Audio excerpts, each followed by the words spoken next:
Hey everyone, I'm Megyn Kelly. Welcome to the Megyn Kelly Show and happy Monday. I hope you and your family had a great Thanksgiving. We did. It was like the real Thanksgiving, but it felt like the fake Thanksgiving because we already had our Fakesgiving with our extended family. And so it was super easy. We actually went out to this lovely restaurant and somebody else cooked, which, you know, for my family, that's a gift to us all. Caught a little bit of a cold, but I'm on the mend. And now we are back with a packed show. I'm so excited. It's December. For those of you who are listening, we have in the red studio now our Christmas trees, our white, they're green Christmas trees with fake snow all over them and little white blinky lights. It makes me so happy. We have our Christmas decorations up already. I wonder if you do too. Doesn't it just improve your mood? Here in Connecticut tomorrow, we're supposed to get some snow. Oh, I miss snow. At heart, I'm just a Syracuse girl. That's where I lived the first 10 years of my life. I miss snow and sledding. I love Christmas. I know you do too. So let's take a moment on this December 1st. You only get some 80 to 90 to 100 of them if you're lucky in your life. And enjoy the most wonderful time of the year. And no, it is not too early to play the Christmas carols. Even my boys had to admit I'm allowed to play them now.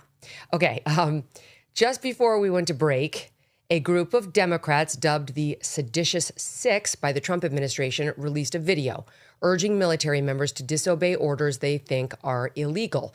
It came out of nowhere. No one, even the left-wing press, started, asking questions about this. No one knew what the hell are the orders that they're talking about, and they didn't know. These lawmakers got embarrassed repeatedly, thinking that the media would just go along with this. Like, of course, it's Trump, so he's issued illegal orders. They didn't. And it got to the point where even Caroline Leavitt complimented the mainstream media for asking questions of these Democrat lawmakers who then looked like morons, unable to name the alleged illegal order. So that's basically how it went down. And then, of course, since their friends had been embarrassed, meaning the Democrats, the media went to work trying to find some new reporting that actually would suggest there had been an illegal order. And lo and behold, they came up with it. I mean, it's just like, I'm sorry, but we would be remiss if we didn't point out. Can you imagine the Washington Post doing this in order to actually run cover for a Republican administration as opposed to expose one? Can you imagine if they had done something like this next level reporting to get to the bottom of how many orders have been issued and where and how, and which one may have crossed a line when Joe Biden was the president? It's just so on the nose. We'll get into what they've come up with. Plus, the spin continues after the tragic shooting in D.C. of 2 National Guard members by an Afghani national last week. Joining me now to discuss it all, Mark Halperin. He is the host of Next Up with Mark Halperin on the MK Media Podcast Network. Go and subscribe right now. It's a great, great show. I love listening to Mark's opening talking points. He keeps me centered and up to date on the latest inside the Beltway. So go ahead and subscribe right now wherever you get your audio podcasts and on YouTube at Next Up Halperin, HALPERIN.com. Don't miss a moment. Subscribe to this show on YouTube and follow me on Insta, Facebook, and X. Believe it or not, Christmas is sneaking up fast. Can you believe it? And let's be honest, between shopping, travel, and endless to-do lists, it can be chaos every year. But we don't have to just survive it. We can reclaim the peace and purpose Christmas was meant to bring. Somewhere along the way, Advent became a marathon of gifts, dinners, and decorations. But what's the point if we're left exhausted and distracted? Let me tell you about Hallow. Their Advent prayer challenge, Pray 25, Be Still, features reflections from Chris Pratt, Gwen Stefani, and more. It's a call to pause, breathe, and remember the real story of Christmas. A young woman's life upended, a man protecting his family, and a corrupt ruler trying to destroy it all. And yet, they found peace. This is not about a Hallmark moment. It's about finding stillness and divine peace in a broken world. Try Hallow free for 3 months at hallow.com/Megyn. Mark, welcome back. Good to be here, and I broke the rules and started listening to the Christmas music on Tuesday, so sue me. Yes. Now, let me ask you a question about that. Do you listen to only Christmas music, like when you're in your car, or do you go back and forth, for the next 3 weeks? No, when I'm in the car, it's the Sirius XM holiday channels. And, yes. I like Sinatra, the Carpenters. I like pretty much any artist I've ever liked. I just love spinning up the Christmas stuff. And then, you know, if I'm being let down, I just switch to the phone and program myself. Yes, same. I love SiriusXM has made channel 4 now, Yep. the Holly channel. They've got the 15 is now the Fallon Christmas. That's a new one. Those are good ones that I haven't always heard. And then I love traditional Christmas, which I think is 71. Yep. Sinatra's 70, which also is a good channel, by the Great way. channel. Those are the 3 I listened to. We were just away for Thanksgiving, and so I had the car, and I just locked in on those 3. I saved all 3 channels, and they're spectacular. Yes, it's like it gets you right in the mood. And soon we'll be busting out the Christmas specials. Do you unleash those in a certain way? I'm curious. I'm a linear TV guy when it comes to Christmas specials. I like to watch them as they're offered up by the majors. So. Oh, old school. Yeah. Okay. Do you have a favorite? I love Rudolph, and I love the Charlie Brown one. Those are my 2 favorites. Oh, interesting. Oh, I love Santa Claus is Coming to Town. And the Burgermeister, Meister Burger. That's a great one. Except we fast forward through the scene where Jessica sings. It's a bad one. I agree. It's a little warbly. I love claymation, and I tried to explain to my son, like, when I was a kid, claymation was the equivalent of like 4D graphics. But there's something about the claymation. I just find like any claymation that's got Santa whiskers, I just love. Yes, it's good stuff. And I'll give you one more before we move on to the news, which is I grew up watching this. I'm going to be honest, it's not well made. You see that when you're an adult in a way that you don't when you're a kid. But I still love it. And it's called The Christmas That Almost Wasn't. It's so good. You can find it on... At one point, you couldn't find it anywhere before we had apps all over our TVs. And I had to order it from some remote website in Italy. I don't know. I got it. Anyway, it's so cute. It's about this guy named Mr. Prune who lives to ruin Christmas. And he's harassing Santa and Mrs. Claus at the North Pole. And Santa has to go get a job down in like Everyman Town. He takes one at a toy store. Mr. Prune won't let up. He's a major antagonist, this guy. It's just such a fun one. And of course, for me, brings back I don't know that one, but I like the Dickensian name of Mr. Prune. You know, we just watched, I'd never seen it, The Dog Who Saved Christmas. You ever seen that? No. It's hokey, but it's really good. Recommend. Okay, thank you for that, sir. And I do need to mention one other thing. I mention it every year, but my favorite Christmas special of all time is Christmas in Connecticut, which is from 1947. Barbara Stanwyck. Hello, black and white. They have a sleigh that they ride. That's me hitting the horses with the straps. Through the like Connecticut countryside, the snow. It's a very weird and inappropriate love story that somehow you root for anyway. And just the whole setting of it makes me feel like it's Christmas. I love that. I'll tell you, I know we said we both keep saying one more, but I have to do one more, which is the Bing Crosby, David Bowie, Little Drummer Boy. Do you know that? Yes. That's magical. That's a great one. Magical. I watched that 10 truly times, is one of the 10 times greatest of all time. It's incredible. Now that is an appropriate use of the term magical. This morning on AM Update, which you sometimes host on, we talked about the Cory Booker engagement, and Cory Booker used the term magical to describe, I think, their date or their second date. Then when he proposed, he had Mariah Carey playing Mark. He took her out on their first date to Broadway to see a female empowerment play, Suffragette, the Suffs. I've got questions, Mark Halperin. What's happening with Cory Booker? Well, first of all, they gave the exclusive pictures and TikTok and backstory to the New York Times, but it read like People magazine. It was just like this classic. There we're seeing, those of you watching on YouTube, you can see. And the whole thing that you just outlined, and you hit most of the highlights, I felt was written by ChatGPT. Like composed the TikTok of Cory Booker's whirlwind romance with this young lady. Yes. Now they made her Jewish in the real version, which was a bit of a surprise. Yeah. I don't know. Did not know that. They had like a split wedding. They got married at City Hall, and then they had like a show wedding that was half Jewish and half whatever it is he is. I mean, half Jewish, half gay. Yeah. There you go. I mean, that's what everybody's thinking. I mean, everyone I know who knows him is surprised, but not surprised. And he has gone to New Hampshire in the last couple of months, and he is kind of an under-discussed person of ambition. You remember James Carville's famous line about running for president when somebody says, well, that person ran, or they really run again. And James said, running for president's like having sex. You don't just do it once and then say, I did it. I'm done. Don't need to do it again. So didn't hear it. I've never heard that. That's very now, in this case, as you said, some people are raising the question of what kind of sex are we actually talking about?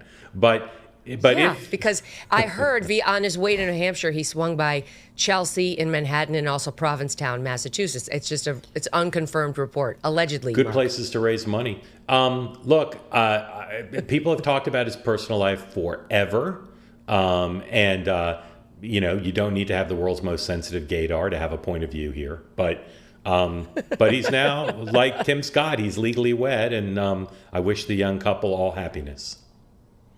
Me too. However short-lived it may be. It may take him right through to 2028 and the primary season and not beyond, but I hope I'm wrong, and I'm just a cynical mofo, and I've misread the entire situation. Though I do view Mariah Carey as a blaring red siren warning sign for any woman dating a man. No man should select that song. Wasn't Cher or Mariah Carey, Cher or Liza Minnelli, so. Yeah, true. Equally damning. You raise a good point. It's the trifecta. In any event, good luck to them. They're going to need it. Okay, back here, we've got the Democrats have stumbled upon their alleged illegal order, and they're thrilled. They're so excited. What they're saying is that on one of those Venezuelan drug boat strikes, we struck the boat, that there were 2 survivors, drug dealers, driving the boat or on the boat, who were then clinging to the remnants of the boat. And that on Pete Hegseth's order, they then dropped a second bomb to take out the 2 survivors, and then 2 more bombs to sink the boat, because I guess we want no remnants of the boat whatsoever. And Trump was asked about this on Air Force One, and Trump denied that Pete had done it. He actually said, Pete told me that he hasn't done it, that he did not agree to that.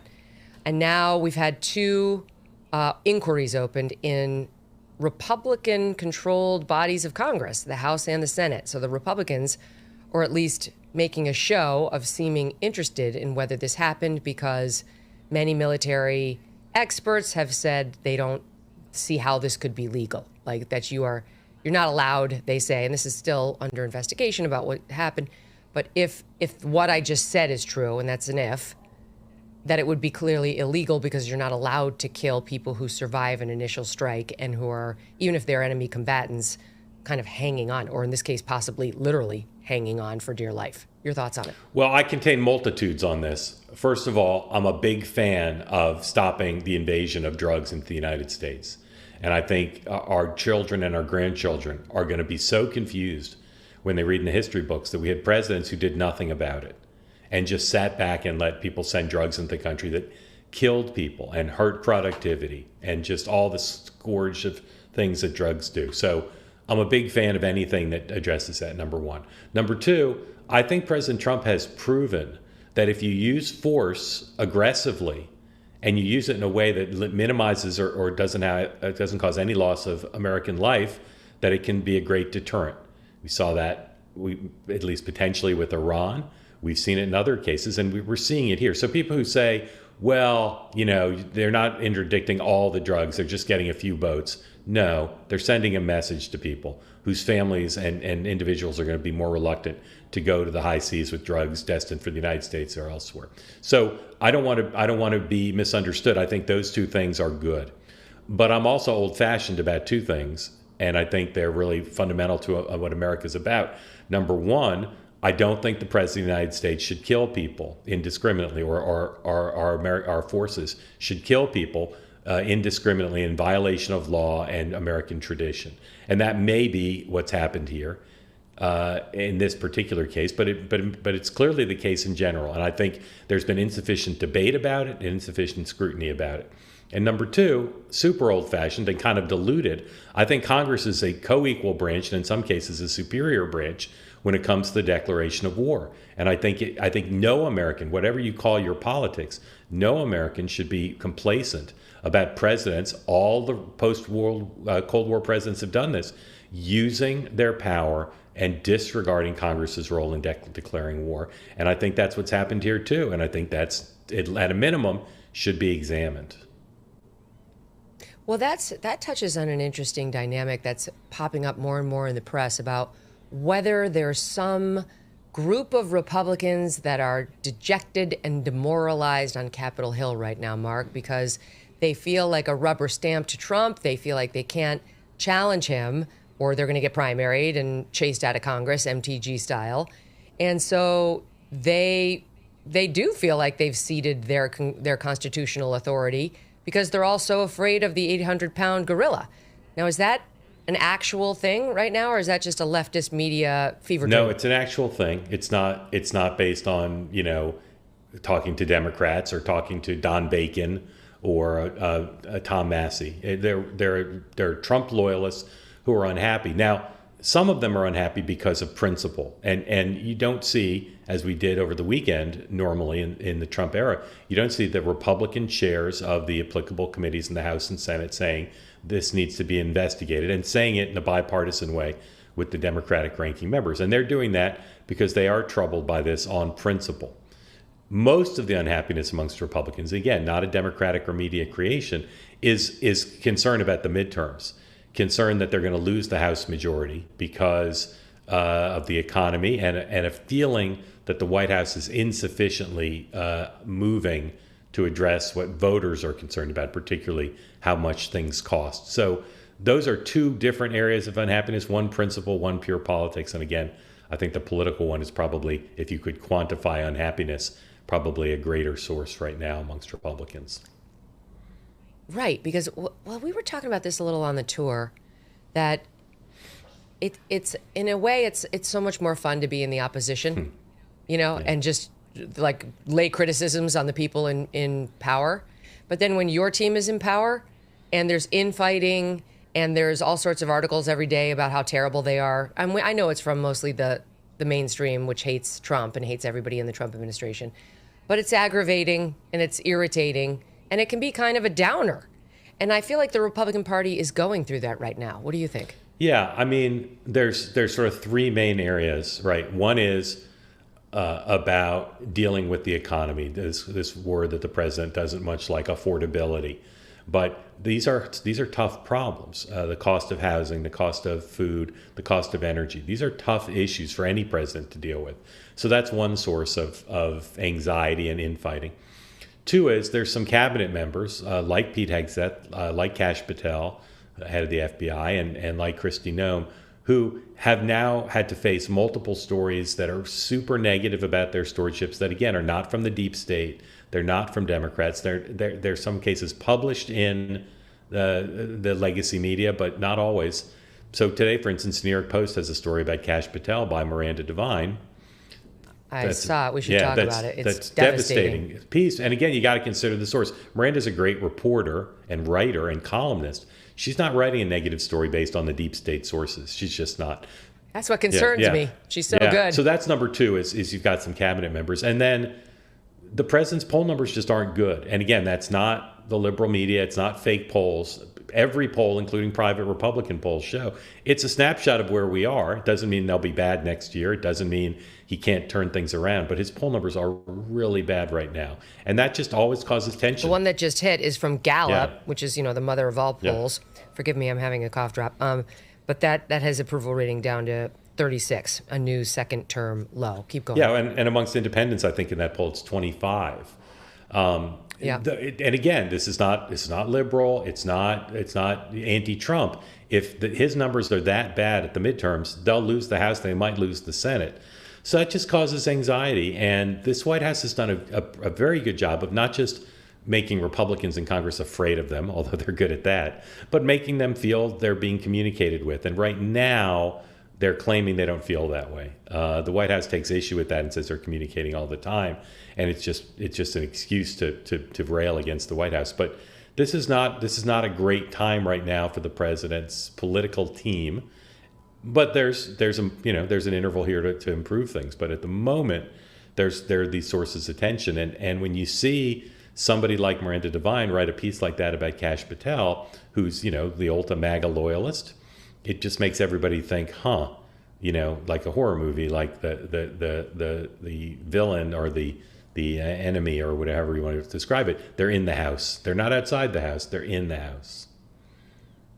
Well, the FBI report she references confused me. Me too. Because this is what her headline is, opinion, damning report labels FBI rudderless ship under Kash Patel, with him and Dan Bongino more concerned with building personal resumes, which is a quote. And then she bases her report on, it's called a 115 report, quote, source reporting and analysis of the FBI under the leadership of FBI Director Kash Patel, a pulse check for the first 6 months.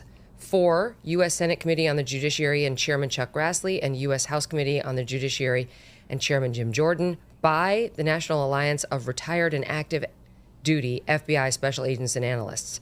So I remain unclear on whether this was requested by the Senate Committee, whether this is just a bunch of ex-FBI people who are disgruntled and predictably don't like Dan and Kash, or what this is. Sounds so official. I don't understand whether it is, but what we do know is it's very nasty. It really goes after Kash. They have a passing shot at Dan Bongino, trying to diminish him, but mostly it's focused on Kash Patel. And the thing that they're really zeroing in on is what they say is like a vanity, I guess, of his. A vanity. That they talk about how when he flew out to the Charlie Kirk staging, like the FBI staging in the wake of it, he was insistent on getting an FBI jacket brought to him on board the plane before he disembarked, and that he apparently did not have his own, quoting here, FBI raid jacket with him. He refused to step from the plane without wearing one. That FBI special agents at the Salt Lake City field office busy working on the Kirk case, quote, had to stop and ask around to find an FBI raid jacket, a medium-sized one that would fit. When a jacket belonging to a female agent was delivered to Patel on the plane, he complained that, quote, 2 areas on the upper sleeves did not have Velcro patches attached. And then he would not leave the plane, quote, until he had 2 patches to cover those areas, quote, so members of an FBI SWAT team took patches off of their uniforms and ran those patches over to Patel at the airport. The patches were then attached to the loaner FBI raid jacket, and Patel disembarked from the plane. The director was not happy with the way the investigation was going. He had an expletive-filled tirade, whatever. All that's kind of ridiculous. Of course, people yell in these tense times. But the jacket story, if true, it's not great. No. Look, I had the same reaction you did, too. Like, I'm reading this story. I've read my share of stories about stuff like this. I don't remember this kind of quasi-official, anonymous report that's handed over like that. I just don't remember anything quite like that. Not just with the FBI. I don't remember anything like that. They wrote like a serious, rigorous report with all these details, but it's not official, but it's kind of official. And then again, the question of Miranda. She's the only one, as far as I know, who's reported this so far. She's not anti-Trump. She doesn't write for an anti-Trump publication.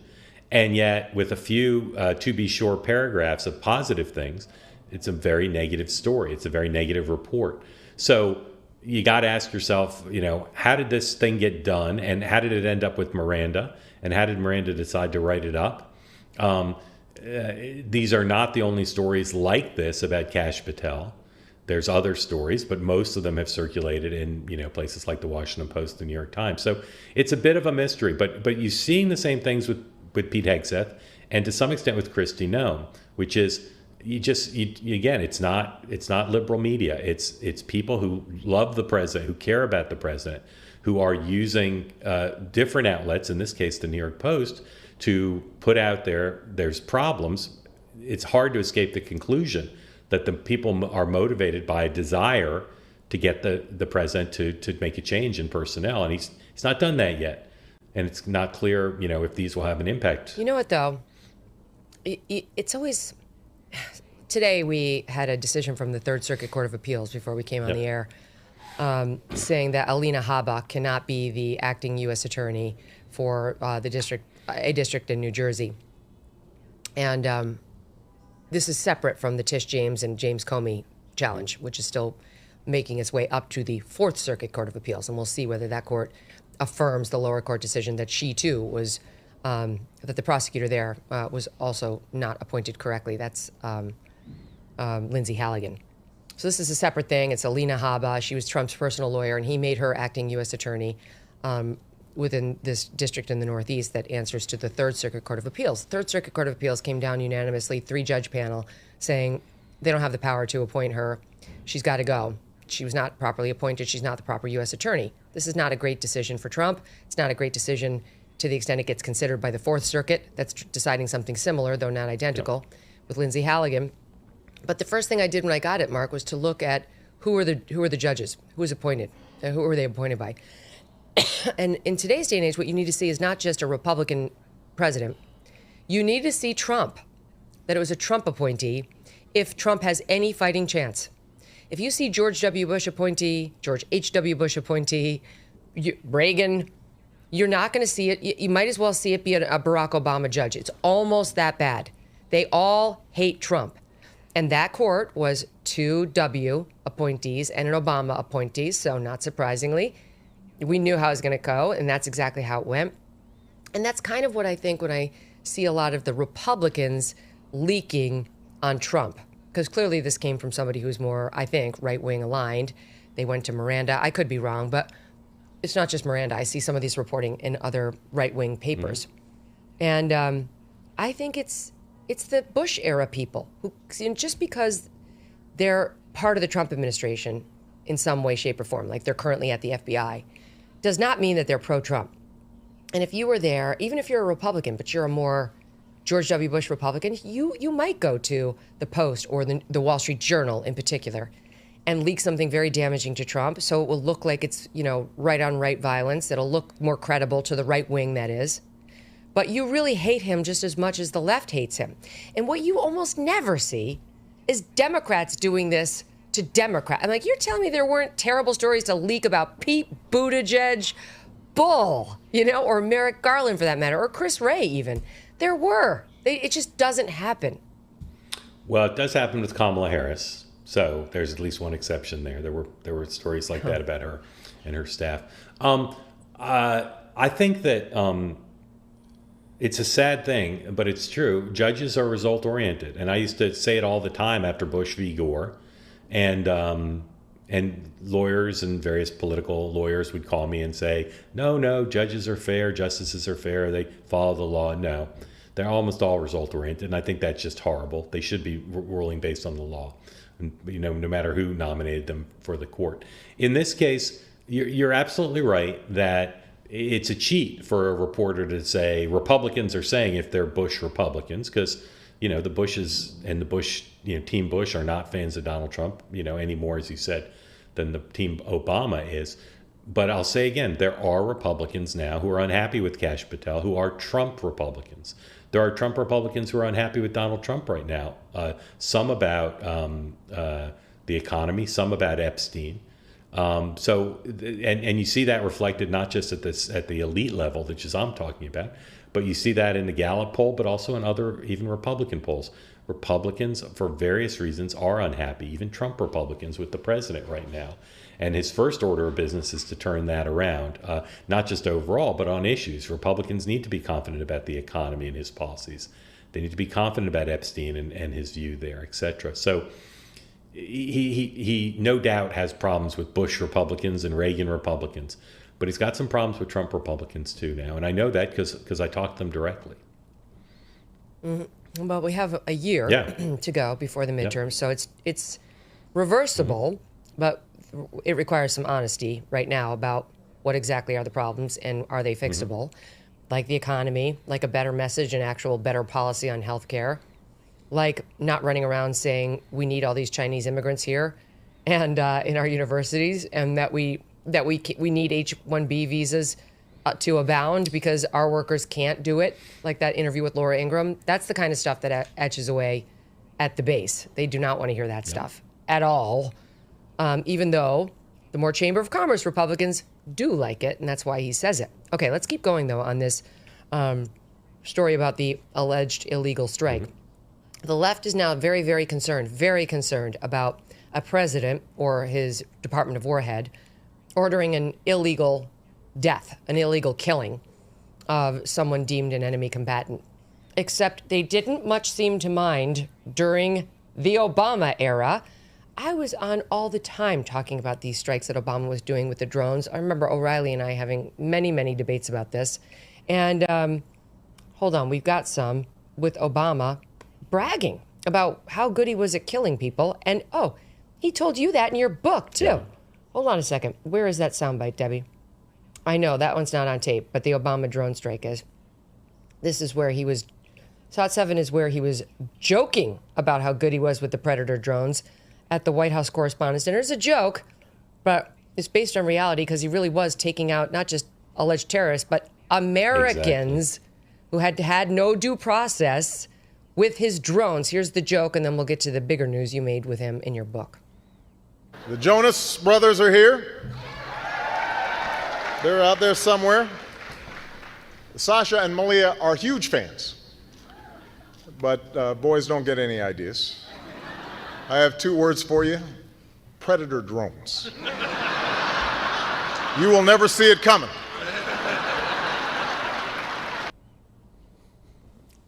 Okay, so they're perfectly willing to yuck it up. I didn't see like a 6 senator video saying, oh, disobey illegal orders in case you get one to take out the Jonas brothers. But with you, Mark, he took that joke and made a very serious comment that showed his real feelings about his use of those drones. And what did he say? Well, he didn't say it directly to me. He said we reported that he said it to his aides. He said, I guess I'm pretty good at killing people.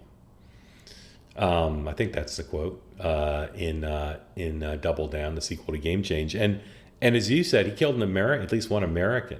That's a big difference, right? For the President of the United States, do we owe the same level of due process to people who aren't Americans who the president says we're at? I don't think so. But for an American to get no due process and have his president kill him, that's quite something. Now, again, might have been justified by some moral, situational ethics thing. But as you said, where was the outrage then by the press? I was outraged. I was talking quite a bit about it. But where was the outrage from the media and from Democrats and Republicans who are principled? Like, again, there might be a justification for it, but in this country with our traditions, this should be discussed and debated, and the president should have to justify it rather than just saying, I control the weapons, and now with the drones, even easier. I control these things, and so I'm going to kill whoever I think should be killed. That's just not our tradition. There might be justification for it, and I'm not saying I don't share the goals, but it should be debated and discussed and scrutinized, and there should be disclosure about it. And I would say nothing could be more MAGA than saying we can't have a president who's unfettered in their ability to use our military to do whatever he wants. That's just not the way America is.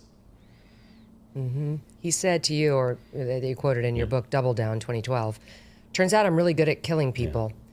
Didn't know that was going to be a strong suit of mine. Yeah. I mean, wow. It was a 16-year-old. He was an American citizen, killed by a U.S. drone strike in Yemen. He was the son of terrorist Anwar al-Awlaki, and the justification was, wrong place, wrong time. Yeah. Like, too bad. Sorry, not sorry. And look, the problem they have in the Hegseth situation is reportedly, and again, this is a big asterisk because this Washington Post reporting, that allegedly after this incident on September 2nd, they then changed the policy, the approach to not, quote, double tap if there were survivors on the boats, from the boats now swimming in the water after their boat was blown to smithereens. Yeah. So it would suggest an acknowledgement that having taken out those two on September 2nd was not ideal. I don't know if it's an acknowledgement it was illegal, but it certainly seems to have been a change in policy. And in the law, that's exactly the kind of thing you use against somebody, the change in policy or the change in behavior.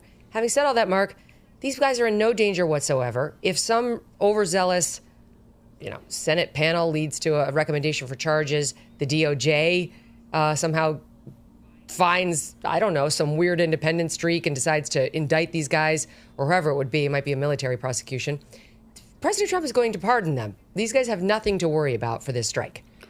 Well, they don't have anything to worry about. I agree with you from the point of view of a Justice Department indictment. And I may be wrong about this, but I don't know that the president can pardon people in the court of military justice. And certainly it could impact their careers. I think he can. Really? I don't know. I'm trying to think of an example of that. So I don't know. I'm trying to remember. I was reading, among others, Andy McCarthy this morning. He was very tough on the president here, very tough on Hegseth, and not at all on his side. But I think he did acknowledge up front that a pardon would be likely and could render it moot. You know, if you read the Washington Post story carefully, as you did, people should know the Washington Post story leaves room for the notion that the order to kill the last two gentlemen, allegedly, was not a direct order from Hegseth. That Hegseth's order was make sure, everybody gets killed. But it's possible, if you read the Post story literally, that it was the commander who said, do the second tap, rather than Hegseth himself.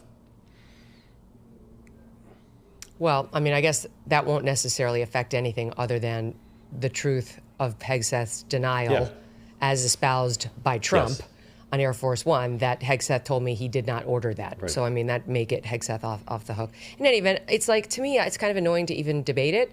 I do think our soldiers and, all armed forces should not commit war crimes. Mm-hmm. Definitely on the team, don't commit a war crime.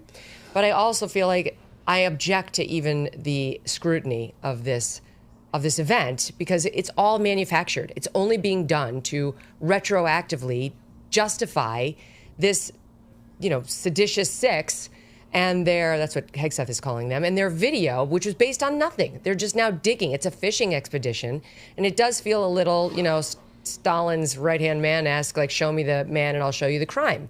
That's how it feels to me. So I'm really not that into it, nor do I really care that we're killing the drug boat guys trying to kill my kids and yours right now by bringing their fentanyl to the United States to try to get our kids when they go to college with, some drug in some moment of weakness where they think they're taking a Xanax, like what happened to poor Eric Bowling's child, and instead it's laced with fentanyl. So I really do kind of not only want to see them killed in the water, whether they're on the boat or in the water, but I'd really like to see them suffer. I would like Trump and Hegseth to make it last a long time so that they lose a limb and bleed out a little. Like, I'm really having a difficult time ginning up sympathy for these guys who 10 seconds earlier almost got taken out by the initial bomb, but because they managed to get ejected, a little too soon, had to be taken out in the water. I realize legally it may make a difference, but truly, Mark, this is a tough case to really gin up the sympathies of the American people. Yeah, like I said, I share the premise that you just raised, because I think it's important that we do something to keep our porous border from being flooded with drugs that are killing our people. So if this is in service of that, I think it's something that should be considered. I just think there needs to be more debate, because I just don't think it's good for the United States to be violating international law, if that's what happened here, or taking human life under conditions that aren't vetted. Now, I would say every one of these, actions has a legal team. And my hope would be that the legal team is signing off on this stuff. So while outside... That's what Hegseth is saying. So while outside lawyers may say this is a clear violation, let's find out. And, again, declassification without revealing sources and methods and operational details. Let's find out what the legal justification was for it. Because if it can't be justified legally, then it's hard to defend it, even if the mission and the goals are admirable and necessary. But presumably these were signed off on by lawyers. So let's see what they said. Let's see how they justified it. That hasn't been forthcoming. And I do think that would quiet the complaints of at least some who are fair-minded about this. Yes, and Hegseth says they did have sign-off from lawyers at the top of the DOJ and the military system on these strikes, though his memo's a little ambiguous on, what about the question of the two swimming in the water? In any event, I'm not going to lie, I'm glad they're dead. Let's keep going, because there's a new ad out today. This whole thing got started as a result of this so-called seditious six. Again, that's a Hegseth term for these lawmakers. Now, today, there's a new ad that's just been put out by the Women's March, which is such a weird thing to still have around as like an organization dropping ads. And this one is trying to do the same thing. And the way those 6 tried to get between the commander-in-chief and his armed military, this one seems to try to get between the commander-in-chief and his armed ICE officers. Here it is. Watch this. You will be caught. You will be removed. And you will never return. Christy Noble on TV. Someone comes in with handcuffs. A man. He looks forlorn. Daddy, how's your day? He's an ICE officer. What will you say, read the captions, when she asks about your day? Now, these dramatic scenes of ICE taken out of context. A mask can't hide you from your neighbors, your children, and God. They'll know. You can walk away before the shame follows you home. Daddy, how's your day?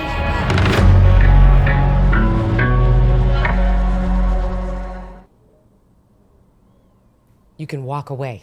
You can walk away as an ICE officer while not and still receive your paycheck, because these are just cops who are charged with making arrests, Mark, based on warrants that are given to them through a duly enacted process. That's not what the left will tell you. They think it's all like dragging kids out of their homes and making little girls cry. That's what the Women's March wants you to believe.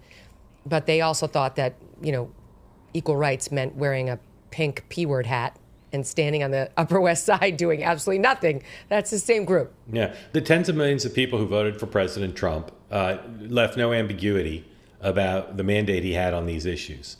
And they may not like every way ICE operates, but the macro mission to do what is necessary to not just control the border and not just remove certain people from the United States, but to send the message that you cannot come to this country illegally and expect to be treated like a citizen.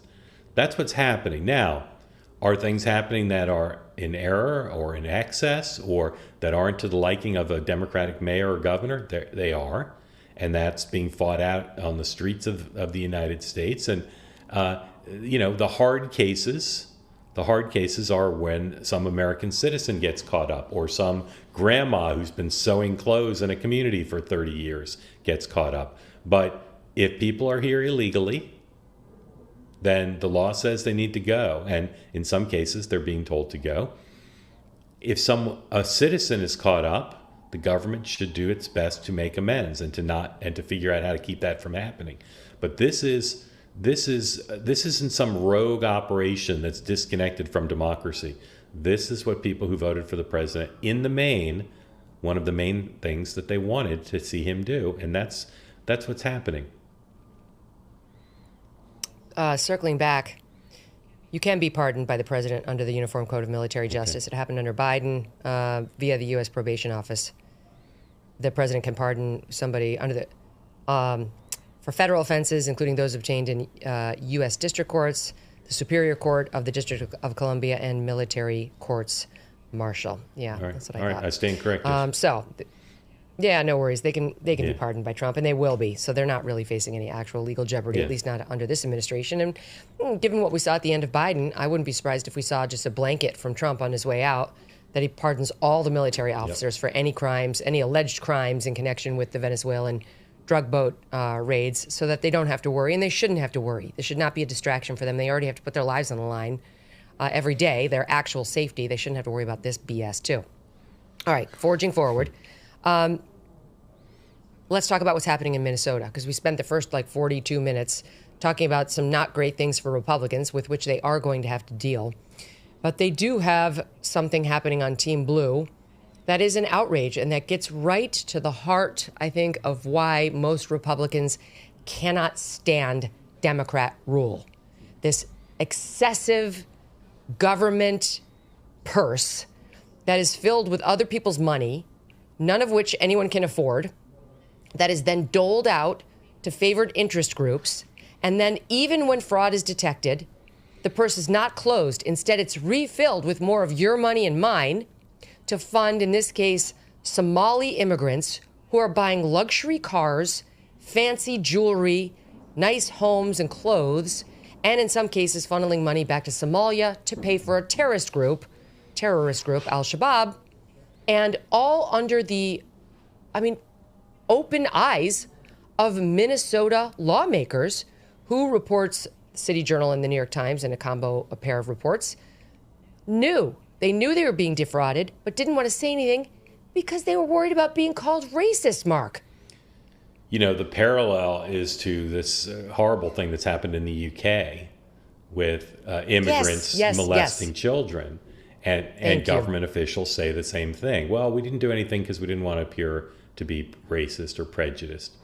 This story is so outrageous that the New York Times wrote one of the most fair anti-democratic stories that I've ever read in the paper about what's happened. And as you said, all these charities, all these government programs, government-funded programs, and in many cases, government funding private groups, some coming out of COVID, they just created fraudulent schemes, fake patients, fake students, young people with diseases and afflictions. And they just basically said, we help these 100 kids, so give us all the money that we should get from the government. And as you said, they would the Democrats would see the cookie jar being robbed, and then they put more cookies back in the same jar and then turn their backs again. This is a massive scandal, and the scale, it's not just kind of symbolic. The scale of it is like $1 billion in Minnesota alone for the fraud in these programs. As you said, most of the people who've been charged by the U.S. attorney are from the Somali community. Now, many of them are American citizens, either born here or naturalized. But as you said, many also have ties back to Somalia.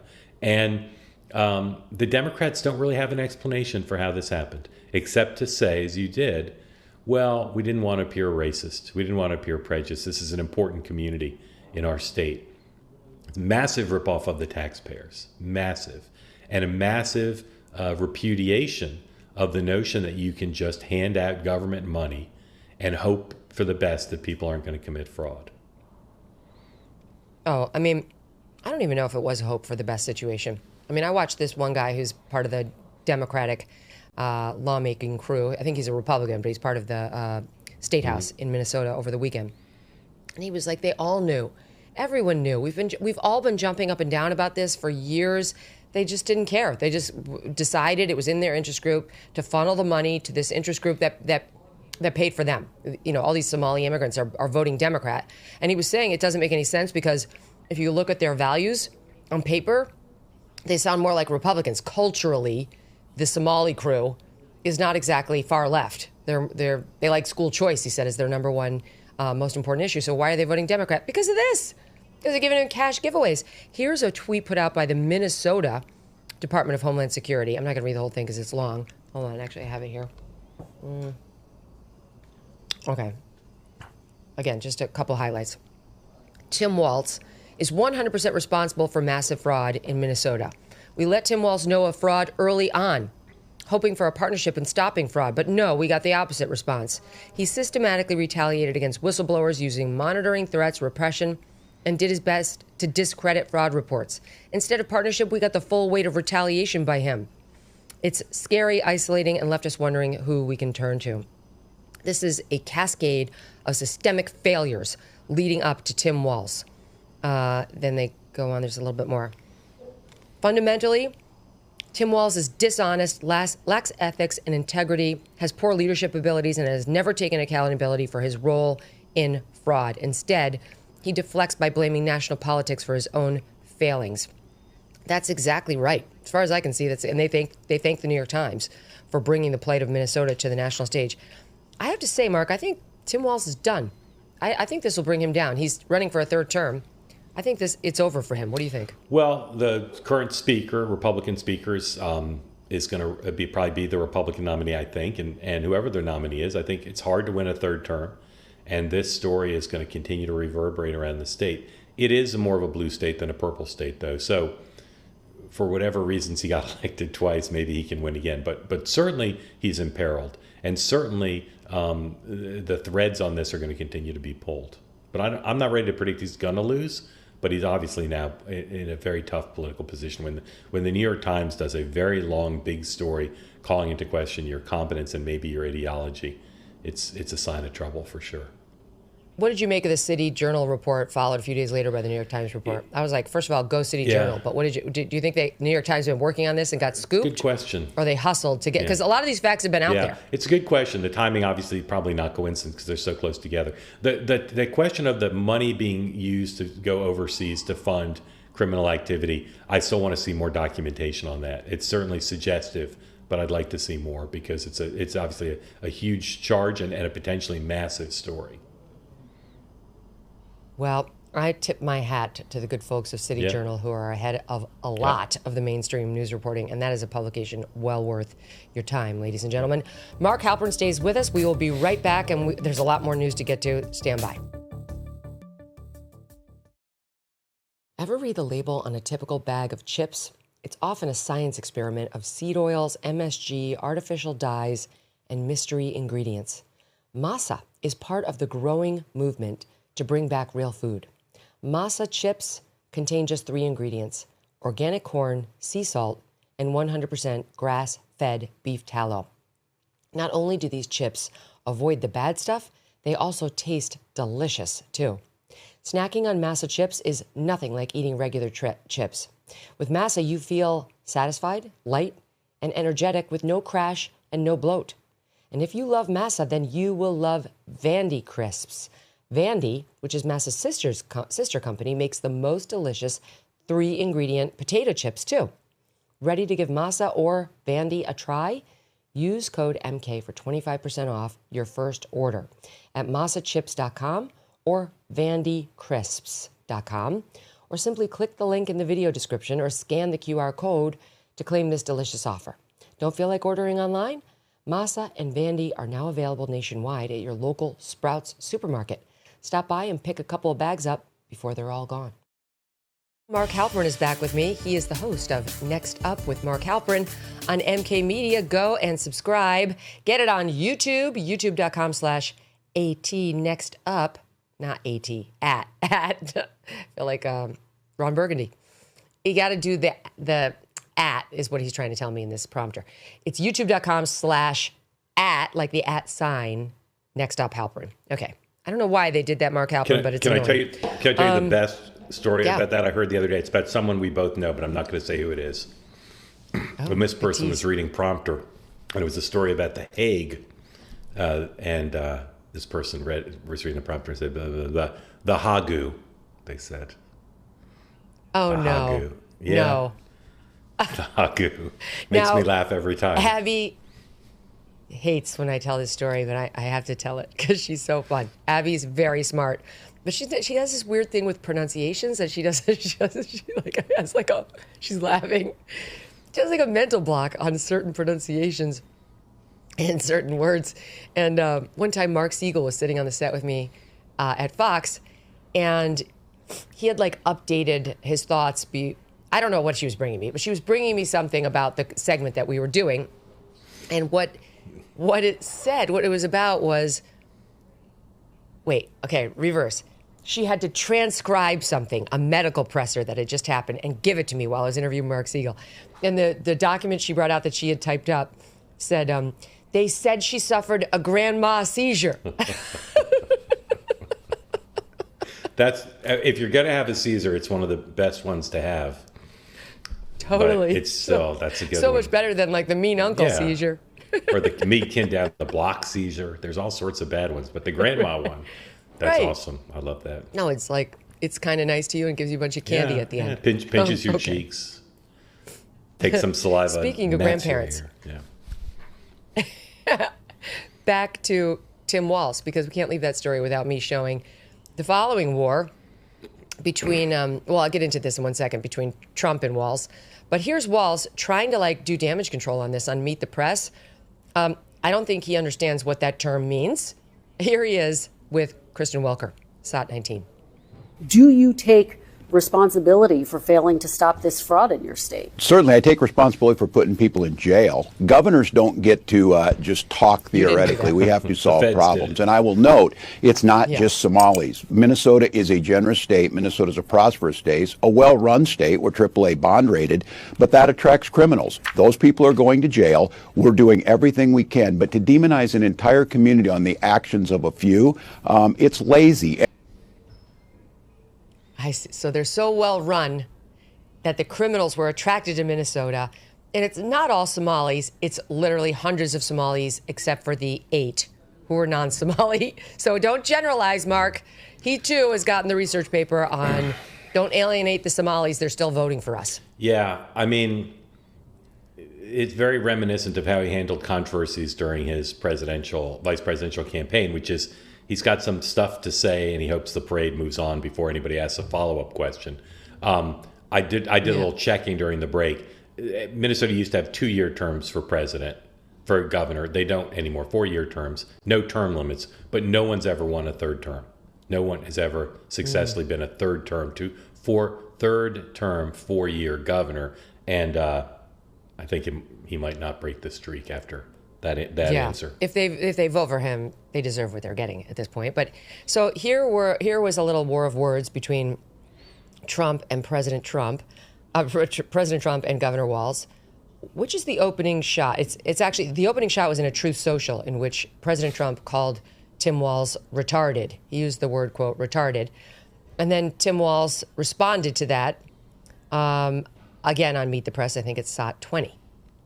Look, Donald Trump insulting me is a badge of honor for me, but I think we all know, both as an educator for a couple decades and as a parent, using that term is just so damaging. It's hurtful. Is it? This is cruelness. This is meanness. It's aimed at a broader community. And as far as demonizing our Somali community, maybe he could help us on some things. Demonizing an entire community, folks who are in the professions, educators, artists, doctors, lawyers, entrepreneurs, they bring the diversity and the energy to a place like Minnesota. And for him to just randomly decide to do this, it makes no sense. Do your job. Get the criminals out.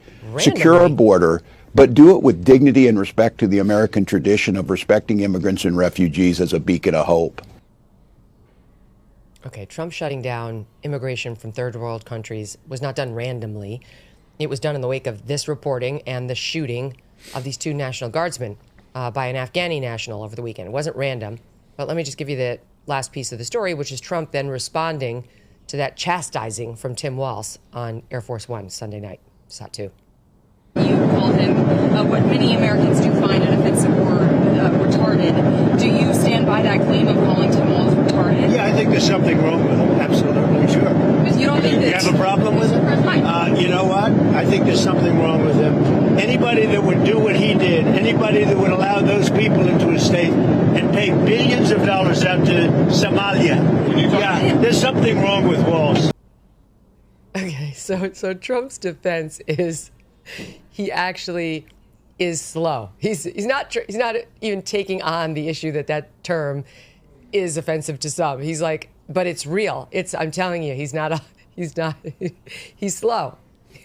Which is anyone who classic Trump. I was going to say anyone who spent any time with Donald Trump is zero surprised at that response. He's not sorry, no. Mark. You're shocked? No. He's not even sorry, not sorry. He's just not sorry. Oh no, not sorry. And I have to say, I've been thinking about that word because a lot of people are starting to use that word again. I don't mean to be too philosophical about it, but I do think it's one of those it's a message word. It's not really like anybody wants to make fun of people who are slow when it comes to brain development. It's that they're sick and tired of being told what they can and cannot say. That term was used for decades, without it. No one's trying to actually say something negative about that community. They're trying to say something about the person they're targeting, that they're kind of slow. And this is a way of saying we're done being word policed. I think that's why Trump says it too. Yeah, and also it's a word that he grew up using, I'm sure, because when he was a kid, that was a word people used. So, again, I'm not surprised by it. I'm always against word policing, just as a general matter. So, Yeah, and it never works with Donald Trump. Yeah. I can speak to that firsthand. Yeah. Just don't go there. He's not going to be moved by you. No matter how good your research is. One of the things we love about No matter how good your research is, no matter how high profile the debate moment, he will not be moved by the word police. That's right. But this wound up being a great strength of his as things turned out.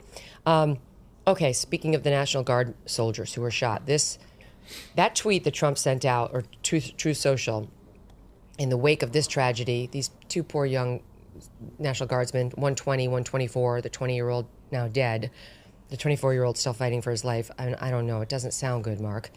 No. The perpetrator shot and expected to make it, shot by a third National Guardsman. But now Trump sends out this Truth Social, which is just, it is a barn burner. And I have to say, it may be, in the view of many Americans, the best thing he's done since becoming president for the second time. I'm going to read just a couple highlights, very long, but here are the highlights. He's talking about how he's going to get rid of these migrants and asylum seekers. And he says, a migrant earning 30 grand with a green card will get roughly 50 grand in yearly benefits for their family. As an example, hundreds of thousands of refugees from Somalia are completely taking over the once great state of Minnesota. Somalian gangs are roving the streets looking for prey, as our wonderful people stay locked in their apartments and houses, hoping against hope that they will be left alone. The seriously retarded governor of Minnesota, Tim Walz, does nothing. And on we go. Then he says, I will permanently pause migration from all third world countries to allow the U.S. system to fully recover, terminate all of the millions of Biden illegal admissions, including those signed by Sleepy Joe Biden's auto pen, and remove anyone who is not a net asset to the U.S. or who's incapable of loving our country. I will end all federal benefits and subsidies to non-citizens of our country, denaturalize migrants who undermine domestic tranquility, and deport any foreign national who is a public charge, security risk, or non-compatible with Western civilization. I don't know whether any of that or all of it is true, but I think most Republicans would say, shoot into my veins. That's exactly what I voted for. Yeah, and not just only Republicans, some independents, some Democrats. That's been Donald Trump's core message for a while, and very informed by the experience with Europe. Europe is dealing with all of these problems, in some ways more severe than what the United States has dealt with. Whatever laws might be broken by what the president's suggesting, whatever traditions, whatever norms, whatever downsides there are, the coalition that elected him president 2 out of 3 times is well on board with that philosophy about what America needs to do to be safe and prosperous. So there are tens of millions who don't like what the president wrote, but there are tens of millions who do. And again, no one should be surprised that that's his reaction to what occurred. And we talked about the Gallup poll earlier, which had an overall not great approval number for Trump. But one of the areas in which he's still very much holding on is immigration. So you tell me whether this retort to that Truth Social by Mark Kelly, who's one of the so-called seditious six in connection with that Pete Hegseth story we covered earlier, but also has decided to weigh in on this whole thing with the National Guardsmen as well. Tell me whether this is effective, given those poll numbers. SOT 9. This is kind of more of the same from this president. When he says things like third world countries, what is he really saying? I think what he's saying is he doesn't want brown people in our country. Mark? If he wants to get the squad's endorsement for president, it could be effective. Is that what that is? It's more than that. It's the belief of the Democratic Party about Donald Trump. They believe he's motivated by racism. It's what they think about Stephen Miller too.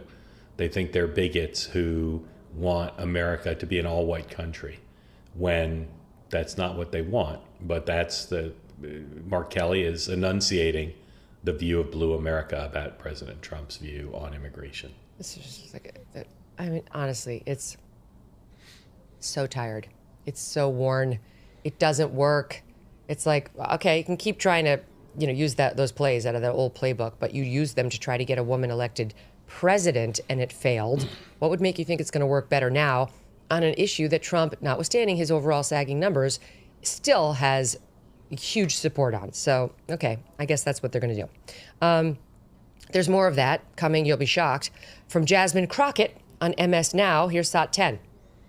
And the idea that one person can get out of line and commit such a horrific crime as shooting two National Guardsmen that never, ever asked to be here. In fact, we know the young lady that lost her life, specifically, we're saying that this is a waste of time, but now you want to go against every single immigrant.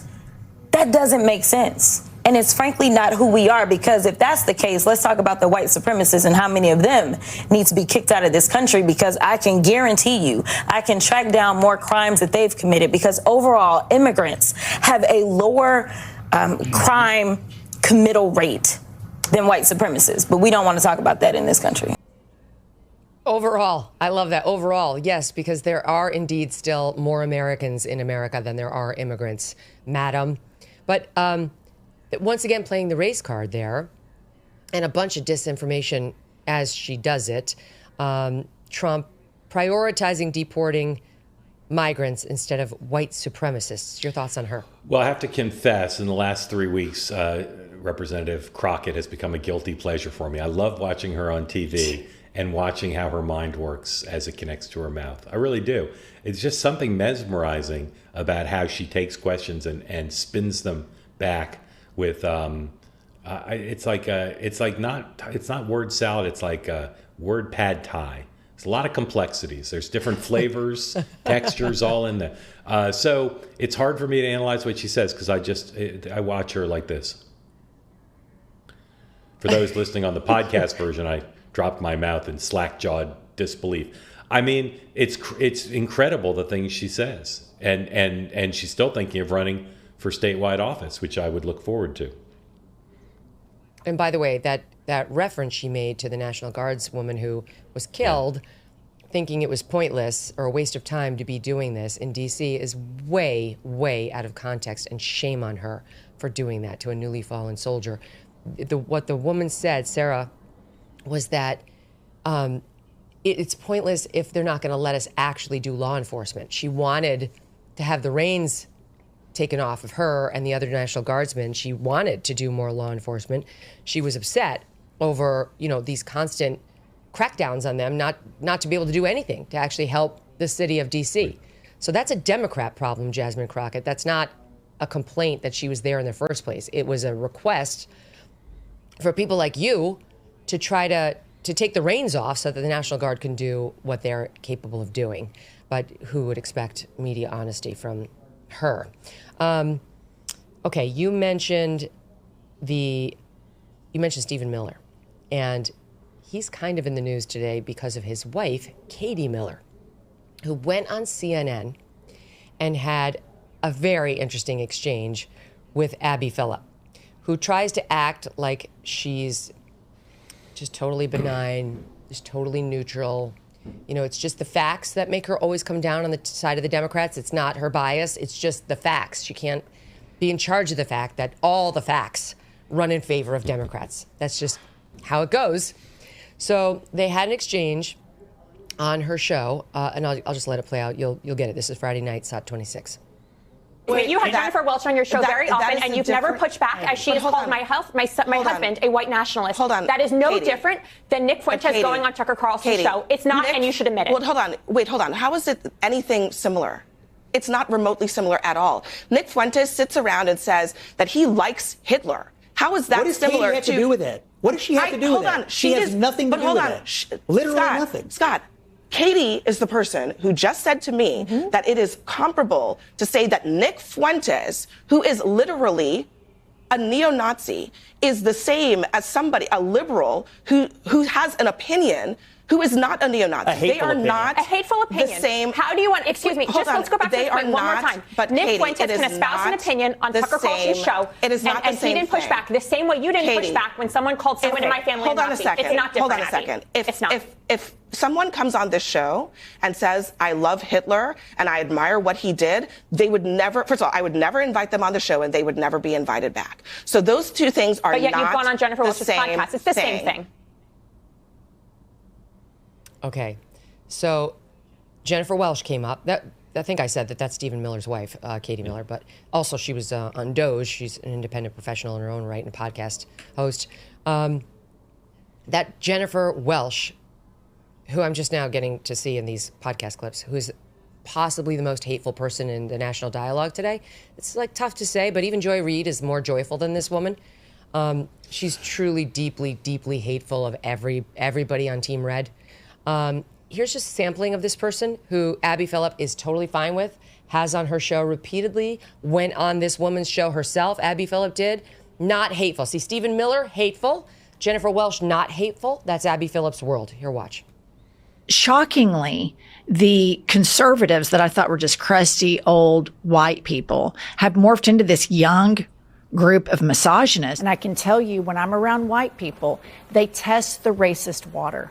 They test it on people like you all. Stephen Miller is a Nazi and he is a sociopath. He is a little insecure white supremacist. This guy was bullied in high school, and he's unattractive, and he's 4'10", and nobody fucking likes him. You get to J.D. Vance, who is a failed drag queen, because little Moses Mike Grinder Johnson worships two things: Donald Trump and his closeted life. For this dementia-ridden, diaper-wearing sack of shit, he started off his 60 Minutes interview by saying, "I am not a Nazi."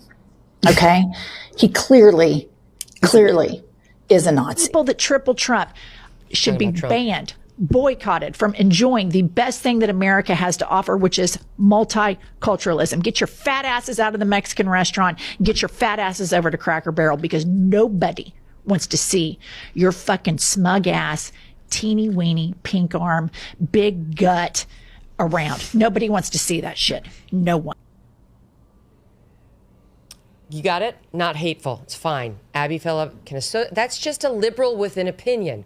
That's how she described her. Stephen Miller, with his immigration crackdown, supported by the vast majority of Americans, hateful.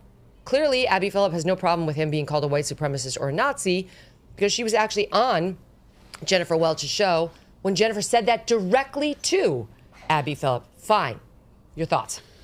I just think the left has to play by the same rules as they want the right to play by, and if they want to be the police of who can speak on the national town square, then they need to recognize that they've got policing to do in their backyard as well. And right now, that's just not how they feel, and they should, because they should either let everybody speak or they should police their own side. But here's what's happening there. I mean, you're being polite, but Abby Phillip finds absolutely nothing wrong with what that woman said. I guarantee you she agrees with all of it. Yeah. She's a fan of this Welsh person. And so she wants her to come on her show, I think 4 times we counted. She said yes to going on this person's show. Then this woman, do we have the soundbite, you guys? I don't know where we are, but like in the SOT lineup. But she went on her show, and the woman said it directly to her. Here's that. Listen to this. There was no pushback. Here's what Abby Phillip tried to just sort of say. Oh, gee, I don't know what's in his head. Gee, could be white supremacist. Who can know? Watch. Stephen Miller is a white supremacist. I mean, he is, and he's basically running the White House. They keep Trump busy with his decorating projects. He's got building the arch now. He's got his Oval Office design. And then you have these real sociopaths that are real anti-Semites, true white supremacists like Stephen Miller. And even though he's Jewish, he's like a Nazi Jew. Well, look, I can't speak to what Stephen Miller's motivations are. You're such an asshole. I'm sorry, but Abby Phillip is a fucking asshole. She let her call him a Nazi Jew and just said, I'm sorry, but I can't speak to what his motivations are. What a cowardly dodge, just to try to maintain some semblance of objectivity. The only proper response to that is, come on, hold it. We can criticize his immigration policy all day long if you want. Don't call him a Nazi Jew. That's disgusting. Well, she calls balls and strikes. She's never seen a Democrat throw anything but a strike. She's going to have her glasses readjusted really soon. But this is the mainstream of CNN, Mark. Yeah. This is the reinvented, more mainstream, moderate CNN. That's truly one of the faces of it. If Paramount buys them and Ellison, enacts his vision, I'd be surprised if she's still in that job. Good. Get her, Ellison. Go, Barry. You can do some crossover programming. They're going to need your help. Get her. Get rid of her. And by the way, she will fail in the independent lane because she has no personality. She has a lot of bias and no personality. It's a bad combo, actually, but perfect. She's making our CNN. friend Scott Jennings rich. Well, that's good. We're in favor of that. But he can go on some other loser show at CNN for that when she gets fired. Something else happened on regular TV, CNN, with Abby Phillip that actually is kind of interesting. And that is the son of Catherine Zeta-Jones and Michael Douglas went on. And reportedly, as Maureen would say, allegedly, did not do that well, to the point where, hold on, I'm just going to give you the headline before we play it.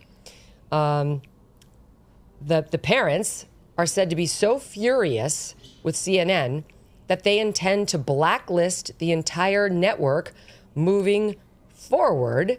Now you're having Scott Jennings weigh in on this and others as well. This is from a debate that happened on November 10th, but is only now causing Can I ask you a question? The response. Before you play it? Because I Yeah. skimmed the New York Post story. What does their son do for a living? Like, why was he on CNN?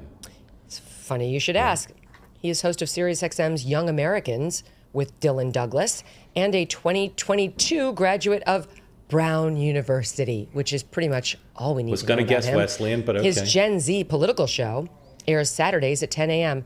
Must have missed it. What were you going to say, I said Mark? I would have guessed Wesleyan, but Brown's okay. Brown. I mean, it literally, there's no school in the nation to which I would less want to, I would, there's no school worse than Brown when it comes to Woketopia. They're number one. They're worse than Columbia. They're number one. Oberlin is number one. No, what's worse about Oberlin? I know they're terrible. Do you know the story? They've been ensconced in scandal. But truly, I think Brown is an outpost for Hamas. I think that's almost literally true. Almost. But they're so bad. Oberlin's bad. Oberlin's really bad. Come on. Oberlin is not, like, if you... Let's go undercover. People say, like... Let's go undercover. Could we pose... Do you think we could both pass for college students? Let's go undercover. Here's what I'd like to do. Go undercover as a Jewish American and go to Brown University. And, like, if I were a man, I'd wear the yarmulke. I'd do, like, something to make it obvious, because they are breeding anti-Semites, in my opinion, at Brown University. It's disgusting. It's worse than any place. All right, let's do this. Let's get a makeup artist who can turn you into an Orthodox Jewish man, and I'll get a camera. I think we just have to take off the makeup and then wear, like, the right hair. Let's go to Brown, and we'll go to the Hillel, and then you'll walk out, and we'll just shoot the whole thing and see what happens. Yeah, I think, well, I'll be lucky if I make it across campus, because that university is disgusting. In any event, back to Mr. Douglas, Dylan, that is, who's the dual Nepo baby. And this is look at this. This is reportedly what has his parents so irate over his, quote, humiliation, allegedly at the hands of CNN, that they're going to boycott the network. Here. Like, you cannot put on the American people that Democrats were the one that were hurting people, making this plight. Who was casting the votes against opening the government, Democrats or Republicans? Who was casting the votes? Scott, who was wanting to cut SNAP benefits? Nobody. Republicans voted to playing up SNAP benefits after 2 courts ruled that it was unallowed? Republicans voted to fund SNAP 15 times. Democrats voted to defund it 15 times. We had to get 8 to join us. You talk about the Affordable Health Care Act, okay? It's terrible. Landmark legislation is not perfect. We understand that Democrats, Republicans, independents, 70% of Americans, not Democrats, not just independents, 70% of Americans believe that they should increase those subsidies past the deadmark of December, the COVID era subsidy benefits. So it's a huge, huge thing that Democrats, Republicans, 70% agree with. And look, when it comes to the government shutdown, I was of the persuasion that to go for it, I didn't really get it. Democrats wanted a fight. They got a fight. Chuck Schumer, back in last year, didn't fight. He got a lot of flack for it, particularly in his home state of New York. So they wanted a fight, but they found a fight that was worth fighting with talking about the Affordable Health Care Act. People were with them. Democrats were leading in the polls. We won big on Tuesday. That's what it was for, right? It was for the election, right? Well, I think we should have kept going. What I don't understand, and which I would love others to help me out understand, I don't understand why we caved so soon when the American people seemed to be on our Because side. the election ended. You just said it. It was for the election. Listen, the election ended. Then you caved. That's it? Seemed like normal, like whatever. I'm booking him on Next Up, by the way. Right now. Are you? Now. You should. Right Will now. you do I'm it? trying right now as we speak. I'm using my hand off camera to text the booker and say, I want that kid. I actually would listen to that. Yeah. Let's see if he does any better with you. He didn't do well. I mean, that's clear. He wasn't substantive and he didn't have his talking points lined up, never mind actual substance. But did anyone expect any different? Like, why did they think their 22-year-old son would go on to CNN across from the Scott Jennings of the world and do well? Why did they think that? I mean, I don't know. For a liberal in a CNN pundit slot, I didn't think he was so bad. I mean, it wasn't great, but I didn't feel like he was. I mean, with those qualifiers. Yeah. Okay. I mean, well, I could name names, but I mean, I thought, whatever, like grading on the normal curve. I don't know. If I were his parents, maybe they didn't like the part in his hair. I would redo the hair. Did he have a center part? Did he have a center part? Exposes something. No, it never works. Not on a man. Yeah. I have a center part. It's good on it. But it doesn't work. But am I right that he had a center part? Can we roll the tape again? I need to see it now. Maybe I'm wrong. I thought he had a center part. Stand by. No, it requires investigation. It's important. I agree. That Democrats were the one that were hurting people, making this plight. Kind of. Who was casting the votes against opening the government? It's pretty center. Democrats or It's Republicans? centery and it's indistinct. Who was casting the votes? Scott, who's one of the snap in? So if my son said, I'm going up against Scott Jennings and I'm going to have a center part, I'd say no. Let's pick a side. Let's First of all, right, show up like a man with a real opinion and a real part. But I think this espouses like so much about Hollywood. I think those two are used to everybody genuflecting when they walk by, never mind their offspring with the dual royalty of Hollywood legends, at least Michael Douglas aside. But Catherine Zeta-Jones is no slouch in her own right when it comes to Hollywood fame, success, and movies and so on. And they're horrified. They don't understand what it's like to be in our lane. Yeah, totally agree. I mean, honestly, it's totally agree. Right? They don't, like, it's a day ending in Y to have multiple negative stories written about you that are not true, to have people say the most vile things. This guy had mild pushback by Scott Jennings in a segment for which he was not prepared. Who cares? Like, look what happened with Katie Miller the other day. Like, they should not allow their 22-year-old son to be out there if their skin is this thin. And I'll say, in my dealing with Hollywood people around politics and, and public policy, they're pretty thin-skinned. They just want to be told they're right. So I'm not surprised that they thought their precious little bundle was overwhelmed in the rough and tumble of a CNN set with Scott Jennings. Well, while we're on the university set, Brown, Oberlin, and Dylan Douglas, let's take a march across the pond, I guess a sail across the pond, to see what's happening with the now ex-elected president of the Oxford Union. This guy, George Aberonier, got elected to be the head of the president of the Oxford Union, the debate club, which is historic and has been around for a long, long time. And months earlier, before Charlie Kirk's death, he debated Charlie. And Charlie crushed him. It was beautiful. Charlie, this guy who never graduated college, never went to college, up against this Oxford kid who was the, now elected head of the debate society. And Charlie swept the floor with him. It was great.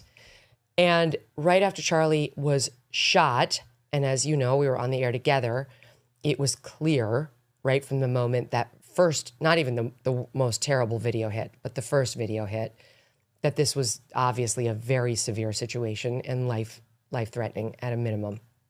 And instead of recognizing that, this guy, George Aberonier, who had debated in a gentlemanly fashion against Charlie didn't, throw shots under the belt or anything like that, celebrated it. We have it? I thought it was just a tweet.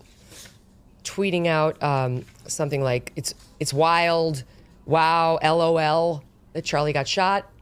And now he decided to sit down with the British outlet LBC and tried to justify his disgusting tweets, again, which were totally insensitive to Charlie, to his then wife, now widow Erica, to his children, to the community that loved Charlie and supported him, who he knew was suffering when he did all this, but had absolutely no compunctions about doing it anyway.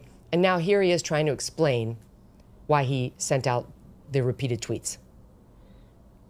A stupid and kind of silly thing for me to say. I reacted to kind of a notification and the headline. I had no real context for, what had happened. I didn't really understand the severity of the situation. I reacted poorly, and then upon kind of realizing just how serious kind of these things were, I kind of deleted everything. I posted on my social media kind of apologizing. Because there'll be some people listening saying, well, did you really need to know how severe the situation was? I mean, you knew a guy who you'd met had got shot. Of course, and I think it's a valid position. I think. Why did you?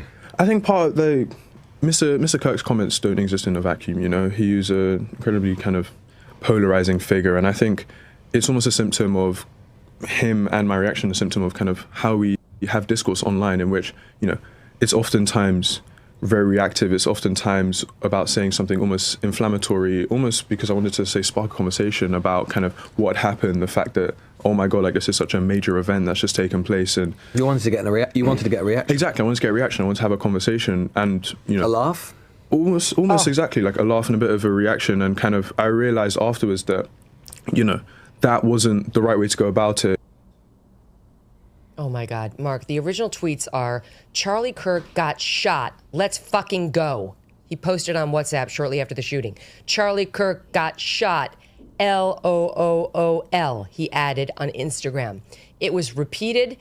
This is not, there was a melee at the Charlie Kirk event. There was a gun that went off. He knew Charlie got shot.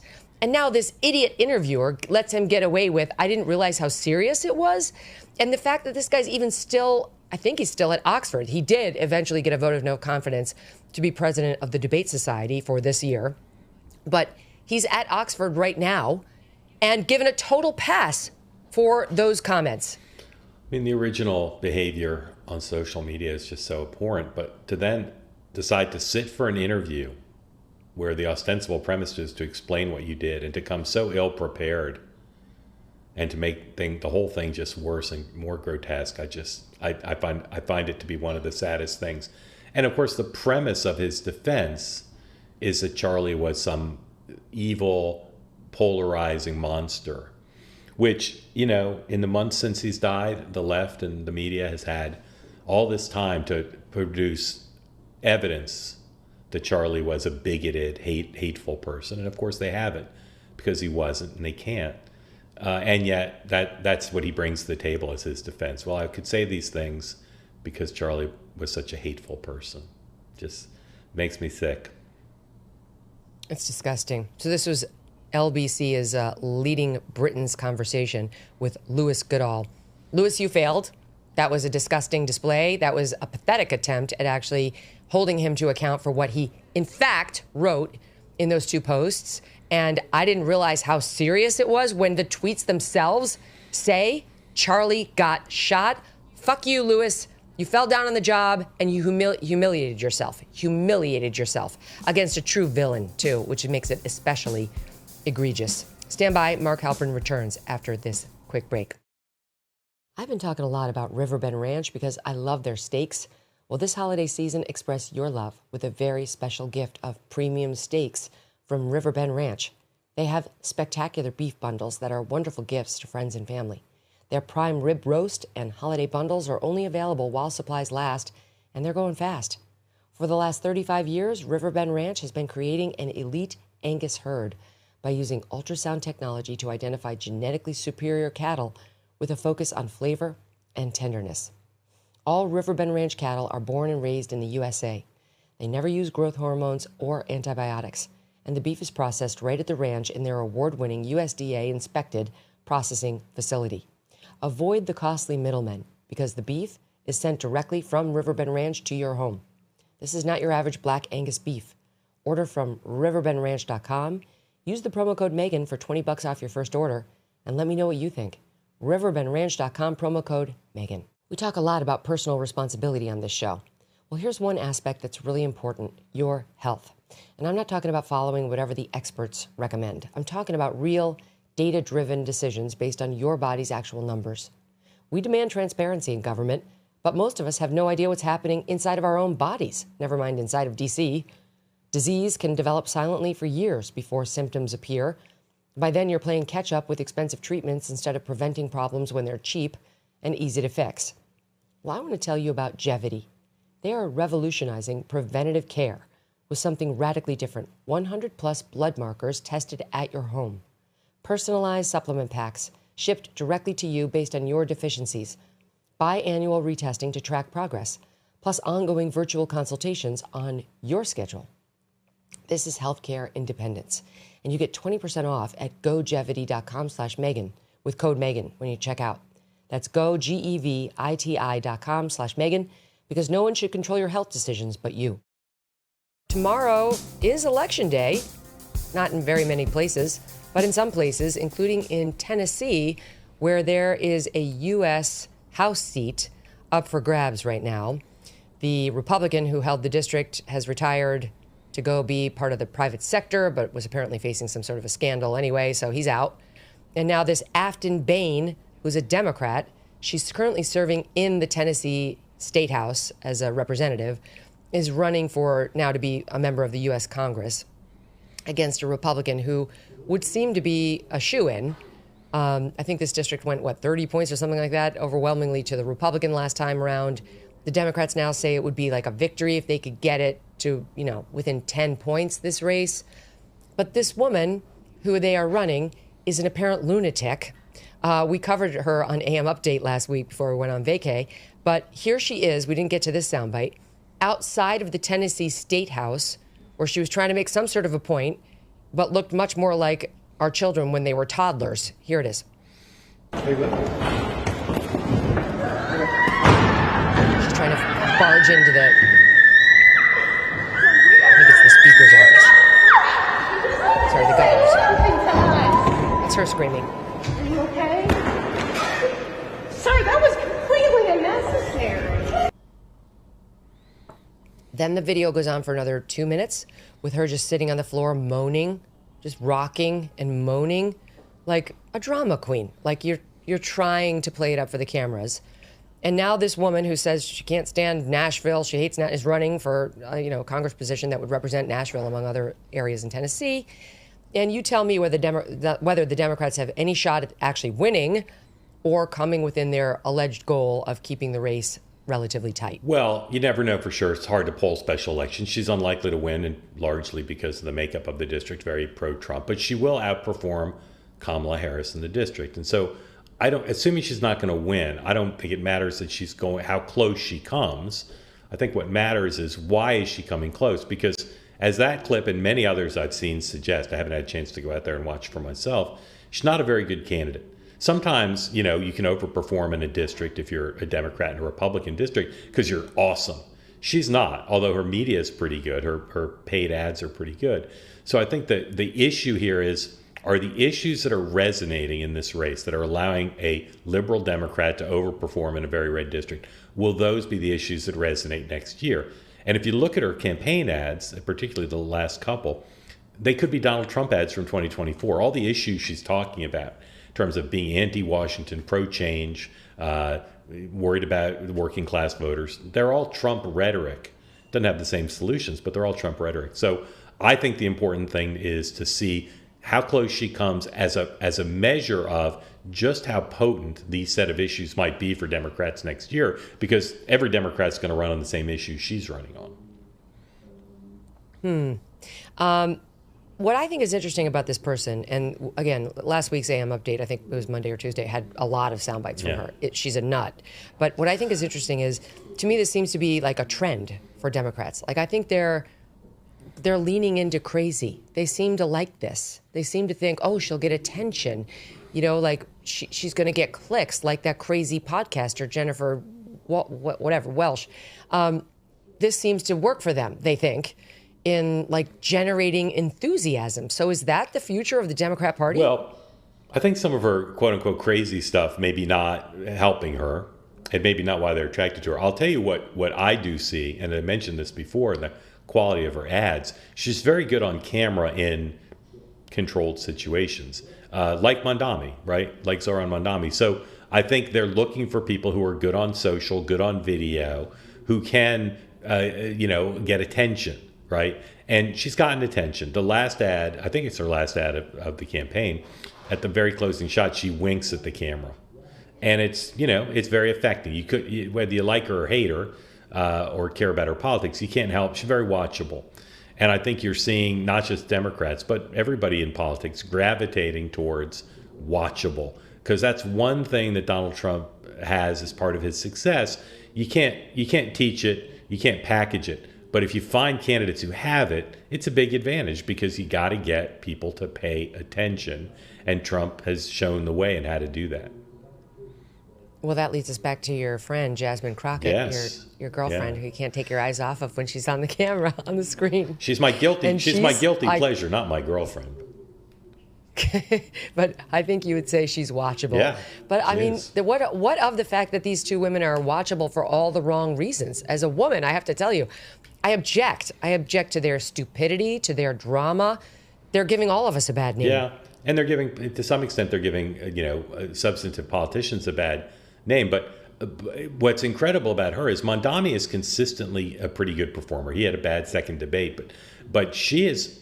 I've talked to people who've been on TV with her. She's not a good performer except in these controlled Crockett situations. Or this other gal in Tennessee? Crockett, I don't know. I need more data. But this woman in Tennessee, she's good when she's packaged, and that's something, because a lot of politics can be packaged. I'm surrounded by people with divergent views on AOC and whether she'll be a strong presidential candidate. But there's no doubt that those who think she'll be a strong candidate if she runs see in her, just the attention economy, the capacity to get folks to listen to what she has to say. It's quite high with her, and that's something, because Governor Beshear ain't got that. So what do you think, Mark? We started the show by talking about where Trump's polling is right now, that Gallup poll, and some of the problems that the Republican Party is facing at the moment. Yes, they have 12 months, just about 11 months, I guess, to work it out. I mean, if Trump can get some better economic numbers, and not just get the numbers, but actually make people feel like things have gotten better, is that all going to turn around? Like, what if he called you up tomorrow, Mark, and said, "What should I do?" What do you say? I'd say talk to someone who knows. But then I'll tell you secretly on Megyn Kelly. I think the economy, which is, of course, it's a truism, it's always the biggest issue. But I think there's just a big gap now between how people feel about the economy and the better parts of the economy. And so I think I'm really, I don't want to waste December. I won't be sitting around doing nothing, but I'm really focused on State of the Union, because I think State of the Union is when he'll get massive audience and he'll get a chance to say, here's my theory of the case. Here's what's worked so far. Here's what hasn't. And tariffs will be a big part of that. The relationship with China will be a big part of that. But so will all these questions about what is America's economy going to be? Are we going to be a manufacturing country? Are we going to be a big exporter? How are we going to make people feel better about their kids' economic future? And I don't think currently he's explaining that in a very linear way. Mark, you're not going to believe this. My crack team just forwarded me a new Emerson College poll, / The Hill. It has that Tennessee race within 2 points. Yep.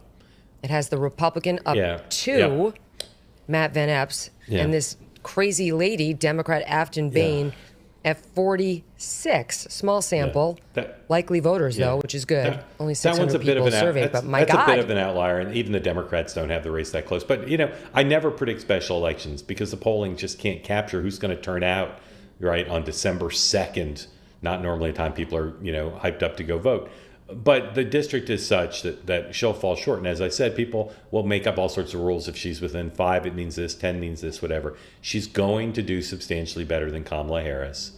And Republicans had to spend a lot of money in this race Which what if she wins? It'll be by the standards of like special elections. It'll be an earthquake if she wins, because the level of overperformance will be so dramatic, and Republicans will have spent money. Right? You could say, well, we can fight this message by spending money.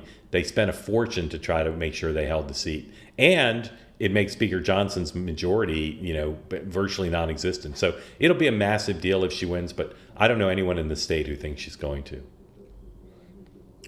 I mean, if this is the standard, like my Strudwick is available. He's free. He's good looking. Yeah. He's starting to respond to commands, which the Democrats love. Can he wink? I don't like this woman is not the answer. Can he wink? Not everybody can wink. No, but he can crap and eat it. See, there's a metaphor there that surmounts and surpasses all other metaphors. This could work in politics. Yeah. This is actually a useful skill for any lawmaker headed to Washington. Exactly. Mark Halperin, thank you. Thank you, Megyn. Thanks Good for helping to see me on you. this under the Happy weather holidays. day. Appreciate it. You too. All right, we will be back tomorrow. It's an NR day, and we look forward to seeing you then.